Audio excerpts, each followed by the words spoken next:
தேர்தலில் வாக்குக்கு பணம் கொடுப்பது வெற்றியை தீர்மானிக்குமா என்று மக்கள் குரல் பகுதியில் எழுப்பப்பட்ட கேள்விகளுக்கு சிவகாசி மக்கள் தெரிவித்த கருத்துக்களை நாம் பார்க்கலாம்.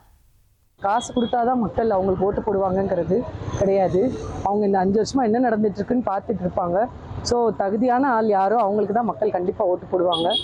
ஆனால் பணம் கண்டிப்பாக யார் கொடுத்தாலும் மக்கள் வாங்க தான் செய்வாங்க. ஏன்னா அது மக்களோட வரிப்பணம் தான் திருப்பி அவங்களுக்கு கிடைக்குது. ஸோ அதை நம்ம தடுக்கவே முடியாது. எப்படினாலும் ஊழல் பண்ணுறவங்க பண்ணிக்கிட்டே தான் இருப்பாங்க. ஸோ மக்கள் தான் அது விழிப்போடு இருந்து அந்த ஒரு நாள் தான் அவங்களுடைய தலையெழுத்தை நிர்ணயிக்கக்கூடிய தினம். ஸோ அவங்க தான் தகுதியானவங்களை தேர்ந்தெடுப்பாங்கன்னு நம்புகிறோம். கண்டிப்பாக அவங்க மக்களுக்கு என்ன நல்லது செஞ்சுருக்காங்களோ அதை வச்சு ஓட்டு போட்டுருவாங்க. ஜனங்க ரூபாயெல்லாம் எதிர்பார்க்க மாட்டாங்க. இப்போ தான் எல்லா சலுகைகளும் கிடைக்குது, அப்புறம் ரூபாய் எதுக்கு எதிர்பார்க்க போகிறாங்க? கவர்மெண்ட்லேருந்து எல்லாமே கொடுக்குறாங்கல்ல, அப்புறம் ரூபாய் எதுக்கு எதிர்பார்க்க மாட்டாங்க? அவங்களுக்குன்னு ஒரு இது இருக்குது. எல்லா சலுகையும் வாங்குறதுனால நம்பிக்கையோடு ஓட்டு போட்டுருவாங்க. மகளிர் முக்கியமாக போட்டுருவாங்க, நம்பிக்கை இருக்குது. பணப்பட்டுவாடாவெல்லாம் தடுக்க முடியாது. அது எந்த கவர்மெண்ட் இருந்தாலும் அதை எங்கே சார் தடுக்க முடியுது? அவங்க கொடுத்து பழகிட்டாங்க, வாங்கி பழகிட்டாங்க. அதை எப்படி இது பண்ணுவாங்க ஜனங்க? பாதி பங்கு பணம் தான் வகிக்குது. பாதி பேர் பணத்தை வாங்கிக்கிட்டு கொடுக்குறாங்க. சில பேர் பணத்தை வாங்கினாலும் அவங்க இஷ்டப்பட்டவங்களுக்கு போடுறாங்க.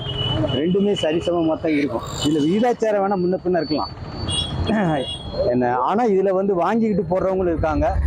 ஏன்னா வாங்காமல் பொதுவாக இப்போ பணம் கொடுக்குறதா இருந்தால் வசதியானவங்களை தவிர மற்ற எல்லாருமே வாங்கத்தான் செய்கிறாங்க.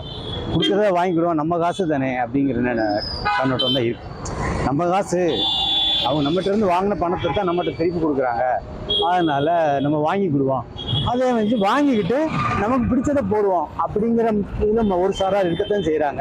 சில பேர் வாங்கின காசுக்கு விசுவாசம் இல்லாமல் போட்டுருவோங்கிறது இருக்கத்தாங்க. இதை விகிதாச்சாரம் எப்படிங்கிறது தேர்தலில் தான் பார்க்கணும். தடுக்க முடியும், மக்கள் நினைச்சா மட்டும்தான் முடியும். வாங்குறத அவங்க நிப்பாட்டினாங்கன்னா கண்டிப்பாக முடிஞ்சிடும்.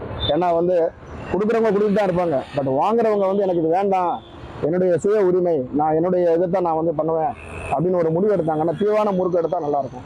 அந்த தீர்வான முடிவு எடுக்கிறதுக்கு மக்கள் இப்போ ரொம்ப விழிப்புணர்ச்சியாக இருக்காங்க. பட்டு நம்ம பணம் தான் அது. இன்டைரக்ட்லி நம்ம கொடுக்குற டாக்ஸஸ், பிஸ்னஸ் பண்ணுற டாக்ஸஸ் தான் போயிட்டு இருக்கு. நம்ம பணத்தை நம்மளுக்கே திருப்பி கொடுத்துட்டு அதை வட்டி முதலமாக வசூல் பண்ணிட்டு இருக்காங்க. அது மறைமுகமாக மக்களுக்கு தெரியலை. இப்போ பார்த்தீங்கன்னா விலைவாசிகள் கூடி இருக்கு. அது காரணம் இந்த லஞ்சம் தான். மக்கள் குரல் பகுதியில் சிவகாசி மக்கள் தெரிவித்த கருத்துக்களை நாம் பார்த்தோம். 1,26,00,000 மனங்களை வென்ற தந்தி டிவி யூடியூப் சேனல். தவிர்க்க முடியாத தம்ப்நெயில்ஸ், கலக்கலான கான்டென்ட்ஸ். நீங்களும் இந்த குடும்பத்தில் இணைய இப்பவே சப்ஸ்கிரைப் பண்ணுங்க. அசுரபலம் கொண்ட எங்கள் டிஜிட்டல் கரங்களில் உங்கள் விளம்பரங்களை சேர்க்க வாட்ஸ்அப் பண்ணுங்க. 8939888838. Email advtanditv@dttv.in.